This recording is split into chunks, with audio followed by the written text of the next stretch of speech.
देखिए, हम last video में आपसे बोले थे कि ये वाला फॉर्मूला आप याद कर लीजिएगा। अगर नहीं याद कर पाते हो तो कोई बात नहीं, कम से कम ऐसे जगह पे लिख लीजिएगा कि जब भी ज़रूरत पड़े तो आप देख सकें,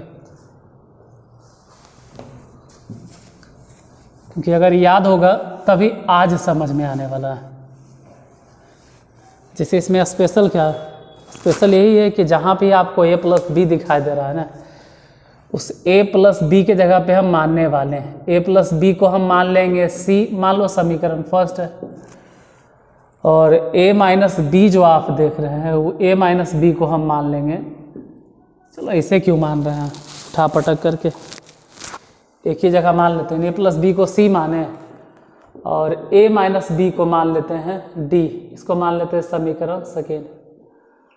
अब यही दोनों समझना, अगर इन दोनों को आप डायरेक्ट जोड़ देते हो तो b से b खत्म, तो इधर हो गया 2a बराबर c + d, और रहने दो यहीं पे बटा 2 गलती से लिखा रहा था, a बराबर c + d/2। और this is the very very very very, और 20-25 बार वेरी लगा दो, इम्पॉर्टेंट, क्योंकि a बराबर पता होना चाहिए होता है। उसी तरह से फिर से यही समीकरण a + b बराबर c मान लिए और a - b बराबर d मान लिए।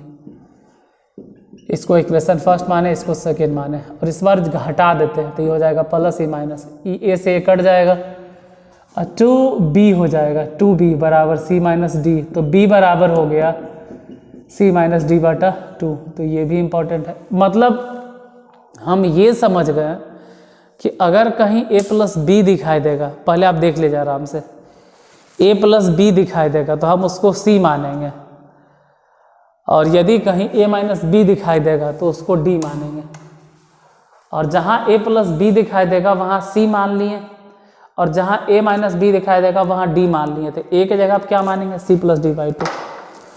मार्कर थोड़ा सा स्पेशल मिटाते नहीं हैं, रेड मार्कर किधर है,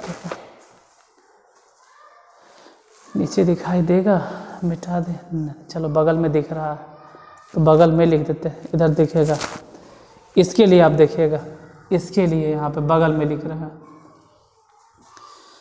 साइन a + b है तो साइन a + b, तो a + b को तो हम मान लिए हैं कि साइन c होगा, a - b, तो a - b को तो हम मान चुके हैं कि d होगा, तो साइन c आप प्लस में साइन d बराबर, इधर है 2 तो 2 लिखेंगे, और साइन a, तो साइन तो सही है लेकिन a नहीं लिखना होगा, a के जगह पे लिखना होगा c + d/2। तो यहाँ लिखेंगे c + d/2, ये हो गया 2 sin c + d/2 into cos है तो लिखेंगे कॉस, और b नहीं लिखाएगा बल्कि b के जगह पे इतना लिखाएगा c - d/2, इतना लिख दिए। उसी तरह से इसके बारे में सोचो, साइन a + b, तो साइन a + b को तो साइन c लिखना है, sine c minus a - b को तो d मान लिए थे, तो sine d, sine c - sine d बराबर 2, इस जगह पे कॉस a है तो लिखेंगे कॉस। देखो अगर इधर वाला याद हो जाएगा ना, तो इधर वाला अगर याद हो गया तो ऑटोमेटिक उधर वाला याद हो ही जाएगा, पहले इधर वाला याद करे पे ध्यान देना है। 2 cos a माने क्या हो जाएगा, c + d/2 into sine c - d/2, b माने यही बैठाना। इसके बारे में सोचते हैं यहाँ से क्या है, तो यहाँ है पहले cos a - b को तो हम cos d कहेंगे, cos d, और प्लस में cos c, ऐसे लिख सकते हैं, हाँ लिख सकते हैं, cos d + cos c। कुछ लोग इसको cos d + cos c को ऐसे लिखते हैं कि हाँ सर हम ऐसे ही लिखेंगे cos c + cos d, क्या फ़र्क पड़ता है यार, आप ऐसे लिखो वैसे लिखो, दोनों एक ही बात है, प्लस में कोई दिक्कत नहीं, माइनस में प्रॉब्लम होता है, प्लस में कोई दिक्कत नहीं। आप c को पहले लिखिए चाहे d को पहले लिखिए, फॉर्मूला क्या होगा इस पर फोकस कीजिए। 2 cos a माने क्या बैठाना है, a मतलब हो गया c + d/2, तो a के जगह पे हो जाएगा c + d/2, और फिर हो गया cos b मैंने कितना बैठाना है, c माइनस d/2। यहाँ तो कोई दिक्कत नहीं, प्रॉब्लम इसमें हो जाएगा यहाँ पे। यहाँ आप क्या दिमाग लगाओगे, यहाँ उल्टा फिर लिखिएगा तो महा के महा और 10-12 बार महा लगा दो, महा बलंडर उठ जाएगा। यहाँ आप नहीं कर सकते, यहाँ आपको ऐसा ही लिखना है।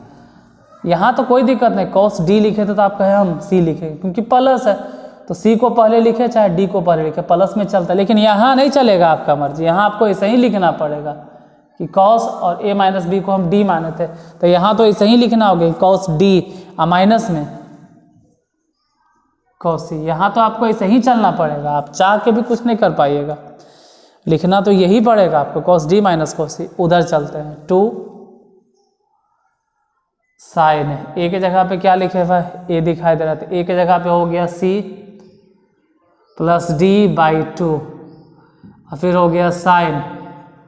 b के जगह पे क्या लिखेंगे तो c माइनस d/2। लेकिन अच्छा नहीं लगता है, ठीक है, बोलने में देखने में अच्छा नहीं लगता, तो सिर्फ अच्छा नहीं लगता है, अच्छा बनाने के लिए फॉर्मूले को ट्रांसफॉर्म कर दिया।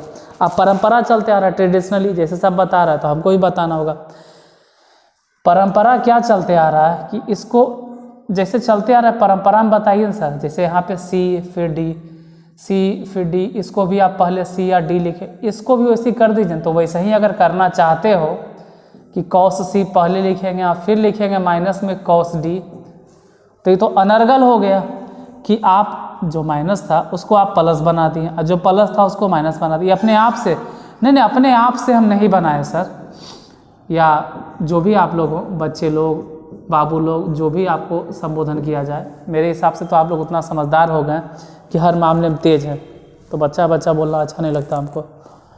2 साइन c प्लस d/2, यहाँ से हम माइनस कॉमन ले लेंगे और ये जो फॉर्मूला बनेगा ये हो जाएगा साइन d माइनस c/2। इसमें से माइनस कॉमन लिए तो d हो गया प्लस में और c हो गया माइनस में। तो जो फॉर्मूला ट्रेडिशनली सब लिखते आ रहा है, सब चलते आ रहा है, cos c minus cos d के फॉर्मूला, तो यहाँ पे याद रखना है 2 साइन c प्लस d/2 और साइन d माइनस c/2, यही स्पेशल है।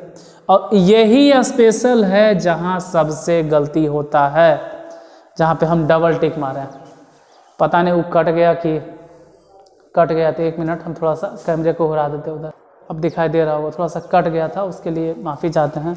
हम समझा फिर से देते हैं कि ये क्या, ये चीज़ तो आप समझिएगा कि cos d कैसे लिखे, यहाँ से a माइनस b के जगह पे और a प्लस b की जगह पे c, इसमें तो कोई दिक्कत नहीं। a के जगह पे भी आपको समझ में आता है c प्लस d/2, b के जगह पे भी आपको समझ में आता है c माइनस d/2, वहाँ तक तो कोई दिक्कत नहीं, कोई परेशानी नहीं, चलो कोई दिक्कत नहीं।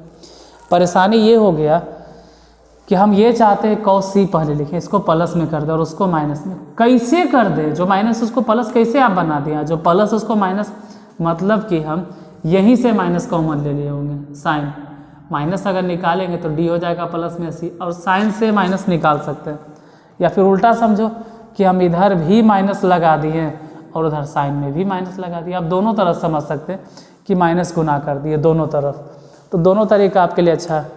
और इतने फार्मूला का इस्तेमाल होगा 6.2 में। अब 6.2 बनाने से पहले ये सब फार्मूला एक पेज में लिख लीजिए, आपके पास बहुत सारा फार्मूला हो गया, ठीक है। आप एक जगह सब फार्मूले को लिख लीजिए।